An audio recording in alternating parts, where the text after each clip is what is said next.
Pune blood report फेरफार प्रकरणी पुन्हा एक महत्त्वाची अपडेट समोर आली आहे। मकानदार आणि डॉक्टर तावरे यांनीच रक्त बदलण्याचा सल्ला दिला होता, हे आता पोलीस तपासात निष्पन्न झाले आहे।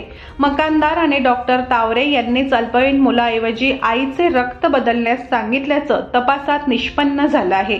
कल्याणीनगर अपघात प्रकरणी ही मोठी अपडेट आता समोर आली आहे। विशाल अग्रवाल आणि मकानदारची एका कॅफेमध्ये भेट झाली होती। तुमच्यावर कारवाई होईल असा इशारा मकानदारने विशाल अग्रवाल यांना दिला होता। या भेटीनंतर विशाल अग्रवाल संभाजीनगर येथे फरार झाला। ससून रुग्णालयामध्ये रक्ताचे नमुने बदलण्यात अशफाक मकानदारचा हात असल्याचं समोर आलं आहे। पोलीस तपासात तसं निष्पन्न सुद्धा झालं आहे। ससून रुग्णालयातील डॉक्टर तावरे आणि मकानदारचे 5 महिन्यात 70 फोन झाल्याचंही समोर आले आहे।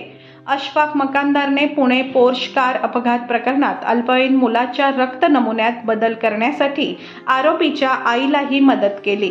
त्याला 10 जूनपर्यंत पोलीस कोठडी सुनावण्यात आली होती आणि धक्कादायक बाब म्हणजे रक्त बदलण्याचा सल्लाच मकानदारने शिवानी अग्रवालला दिल्याचं पोलीस तपासात समोर आल्यामुळे मोठी खळबळ उडाली आहे। कल्याणीनगर अपघात प्रकरणी रोज धक्कादायक खुलासे होत आहे।